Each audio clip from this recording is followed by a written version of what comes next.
السلام علیکم ورحمۃ اللہ وبرکاتہ۔ ناظرین محترم، قرآن پاک میں اور حدیث میں ہم نے ہمیشہ یہی پڑھا ہے، یہی سنا ہے، یہی دیکھا ہے کہ اللہ تعالیٰ بار بار فرماتا ہے کہ ہم نے انسان کو اشرف المخلوقات پیدا فرمایا۔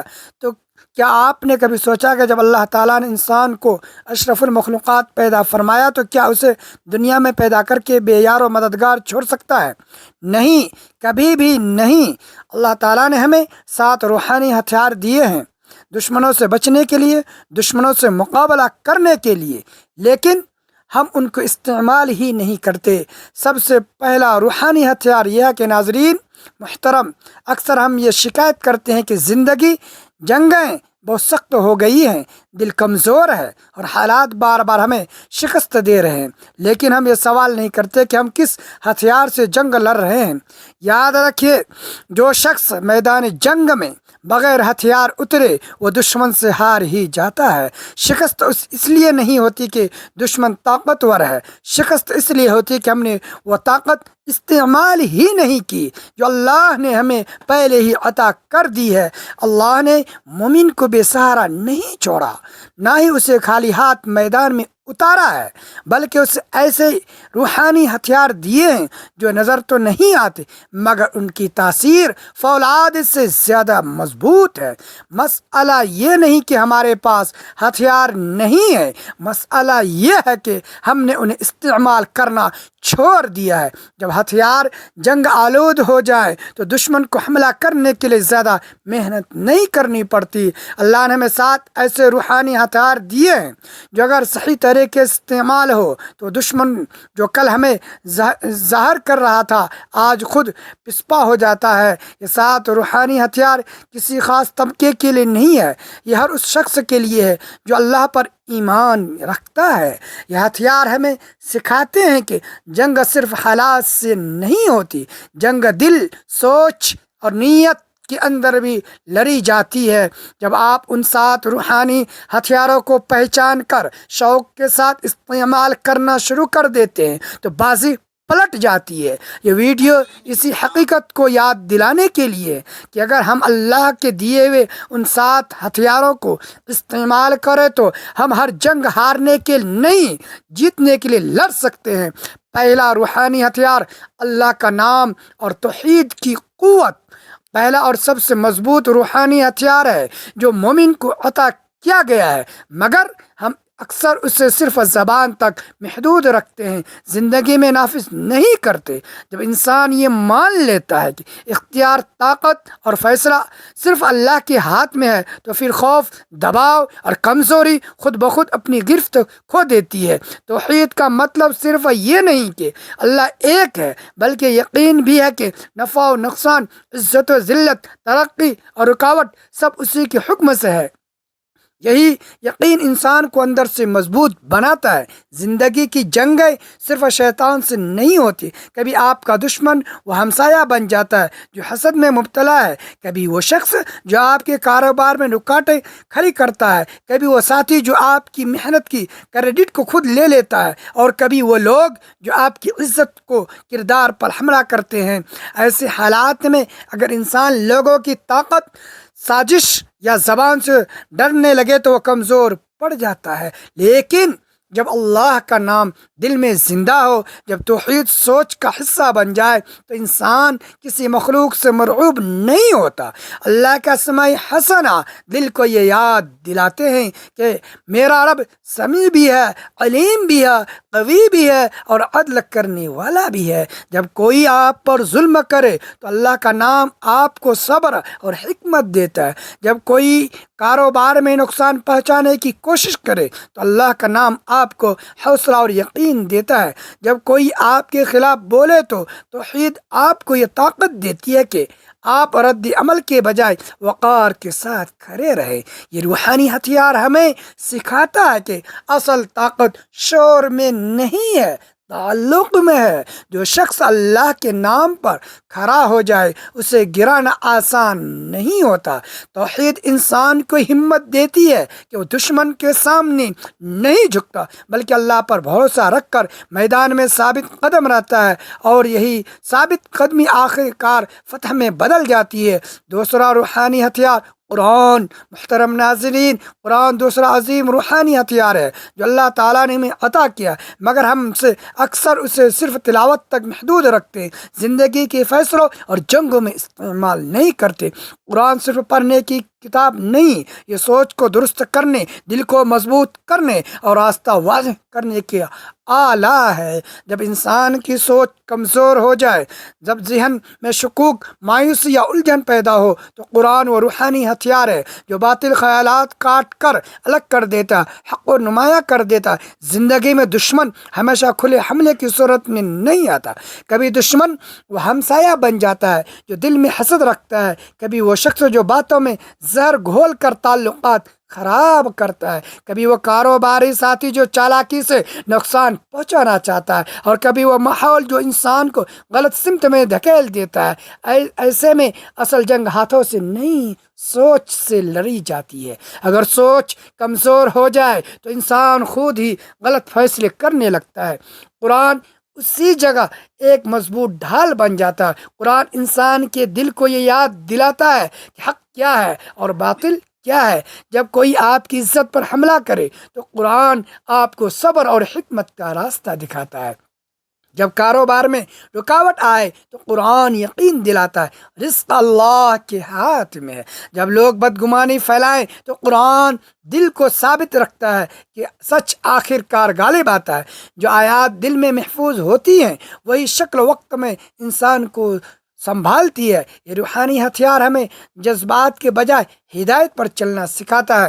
قرآن ہمیں یہ طاقت دیتا ہے کہ ہم حالات کے مطابق نہیں بلکہ حق کے مطابق فیصلے کریں۔ جو شخص قرآن کو صرف پڑھتا نہیں بلکہ سمجھ کر اپناتا ہے وہ دشمن کی چالوں میں نہیں پھنستا، اس کا دل مضبوط، اس کی سوچ صاف اور اس کا راستہ واضح ہو جاتا ہے، اور یہی وضاحت آخر کار اسے ہر میدان میں مضبوط بنا دیتی ہے۔ تیسرا روحانی ہتھیار دعا۔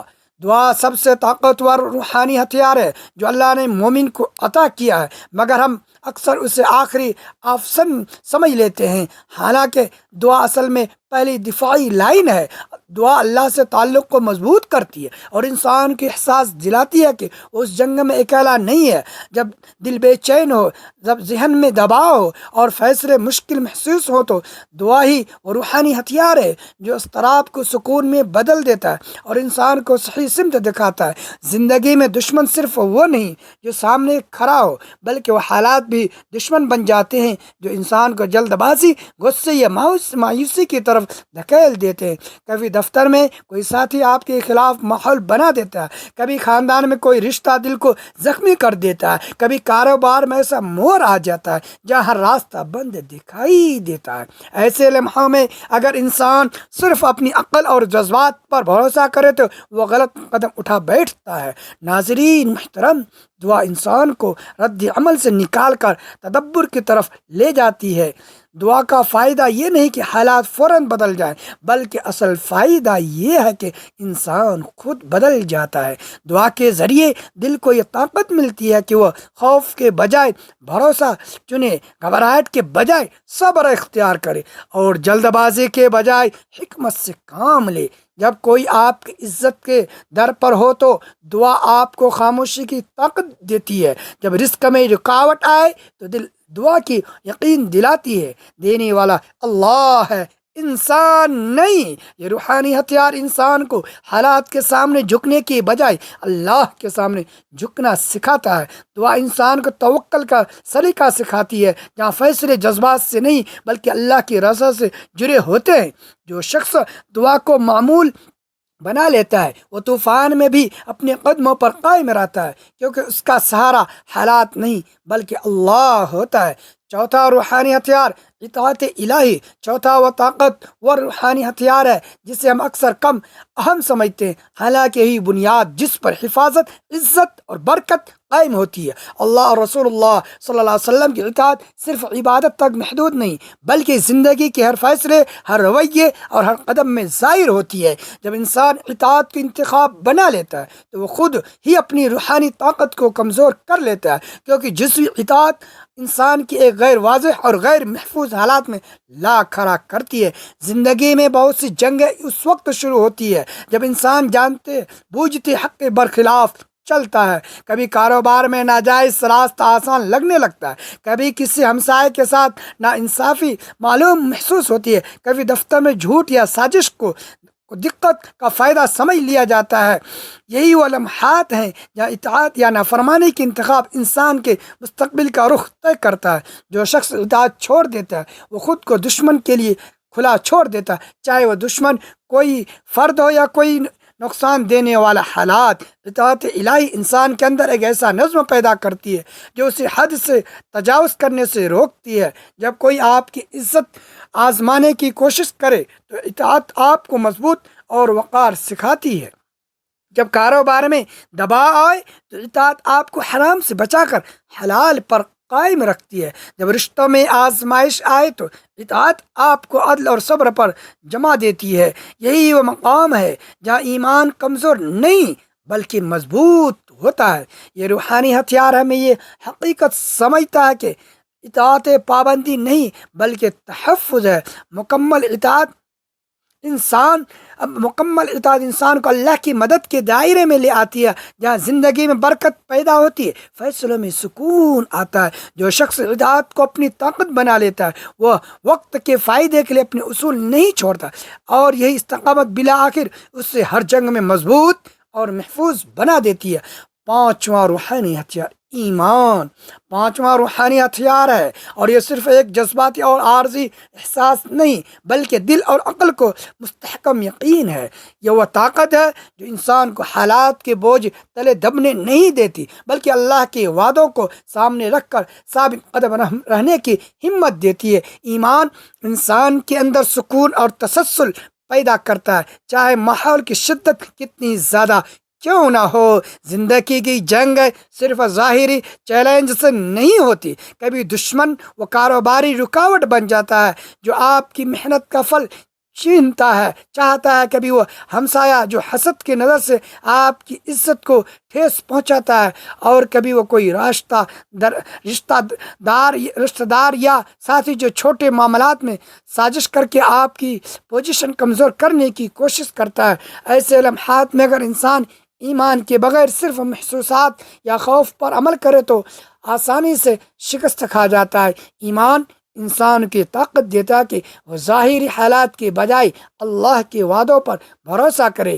جب کوئی آپ کے کاروبار میں رکاوٹ ڈالے تو ایمان آپ کو پریشانی نہیں بلکہ تدبیر اور صبر میں رکھتا ہے۔ جب تعلقات میں اختلاف ہو تو ایمان آپ کے دل کو متوازن اور الگ پسند بنا لیتا ہے۔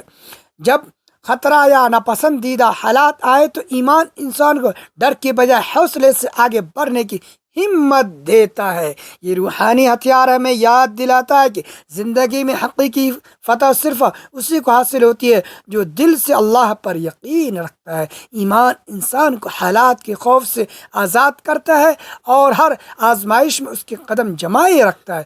جو شخص ایمان کو اپنی طاقت بناتا ہے وہ نہ صرف دشمن کی چالوں کو بے اثر کر دیتا ہے بلکہ اپنی زندگی میں سکون، استقامت اور برکت بھی دکھاتا ہے۔ یہی وہ قوت ہے جو انسان کو ہر جنگ میں جیتنے کے لیے تیار کرتی ہے۔ چھٹا روحانی ہتھیار توبہ، مغفرت اور رحمت الہی۔ چھٹا طاقتور روحانی ہتھیار ہے جو ہر مومن کے پاس موجود ہے، مگر ہم اکثر اس کی قدر نہیں کرتے اور زندگی کی جنگوں میں اسے استعمال نہیں کرتے۔ ناظرین محترم، یہ ہتھیار صرف گناہوں سے چھٹکارا نہیں دیتا بلکہ دل کو سکون، ضمیر کو پاکیزگی اور روح کو طاقت بخشتا ہے۔ سچی توبہ انسان کے اندر وہ توانائی پیدا کرتی ہے جس سے ماضی کے بوجھ، شرمندگی اور ندامت کے اثرات ختم ہو جاتے ہیں اور انسان دوبارہ ہر میدان میں مضبوط کھڑا ہو سکتا ہے۔ زندگی کے دشمن ہمیشہ سامنے کھڑے نہیں ہوتے، کبھی وہ ہمسایہ ہے جو حسد میں مبتلا ہو کر رکاوٹیں پیدا کرتا ہے، کبھی ساتھی ہے جو چھوٹے چھوٹے حربے کر کے ترقی کو روکتا ہے، کبھی کاروباری حالات ایسے ہو جاتے ہیں جو ناانصافی یا نقصان کا باعث بنتے ہیں، اور کبھی گھریلو یا خاندانی لوگ حسد الزام کے ذریعے دل آزما دیتے ہیں۔ ایسے حالات میں اگر انسان ماضی کی غلطیوں اور ندامت کے بوجھ تلے دبے جائے تو وہ دشمن کی چالوں کے سامنے کمزور ہو جاتا ہے۔ یہ روحانی ہتھیار انسان کو یہ طاقت دیتا ہے کہ وہ خود پر ندامت کے بوجھ کو ختم کر کے اپنے دل اور ضمیر کو مضبوط کرے۔ اللہ کی مغفرت ہر اندیشہ، ہر الزام، ہر شیطانی وسوسے کو کمزور کر دیتی ہے۔ جو شخص سچی توبہ اختیار کرتا ہے وہ دشمن کی حربوں سے نہیں ڈرتا، بلکہ اللہ کی رحمت کے سائے میں ہر چیلنج کا سامنا کرتا ہے۔ توبہ اور مغفرت ہمیں یہ سکھاتی ہے کہ ماضی کی گناہ اور غلطیاں ہمارے فتح کے راستے میں رکاوٹ نہیں بن سکتی۔ یہ روحانی ہتھیار نہ صرف انسان کو اندر سے پاک کرتا ہے بلکہ اسے ہر جنگ میں ثابت قدم اور جیتنے کے لیے قابل بناتا ہے، کیونکہ جو اللہ کی مغفرت میں سکون پاتا ہے وہ حالات اور دشمن کی ہر سازش پر غالب آ جاتا ہے۔ ساتواں روحانی ہتھیار تقوی اور روحانی تیاری۔ ساتواں اور آخری طاقتور روحانی ہتھیار ہے جو اللہ نے مومن کو دیا ہے، مگر اکثر ہم اسے نظر انداز کر دیتے ہیں اور اپنی زندگی کی جنگوں میں کمزور رہ جاتے ہیں۔ یہ ہتھیار نہ صرف حفاظت فراہم کرتا بلکہ انسان کے دل، دماغ اور عمل کو بھی مضبوط اور منظم کرتا ہے۔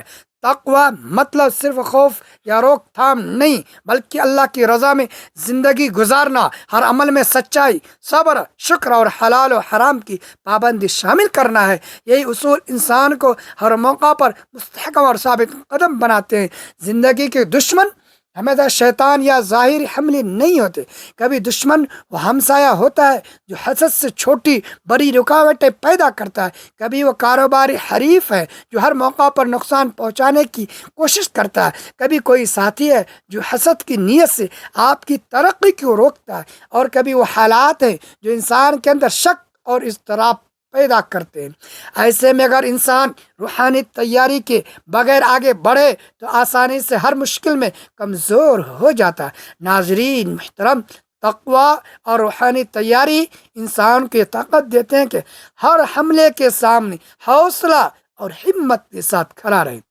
ذکر اور نماز دل کے سکون، صبر اور استقامت دیتی ہے۔ سچائی اور حلال و حرام کی پابندی دشمن کی سازشوں کو بے اثر کر دیتی ہے۔ شکر اور صبر انسان کو دعاؤں میں بھی مستحکم رکھتے ہیں۔ لہٰذا آپ تمام دوستوں سے درخواست ہے کہ اس ویڈیو کو صدقہ جاریہ کی نیت سے شیئر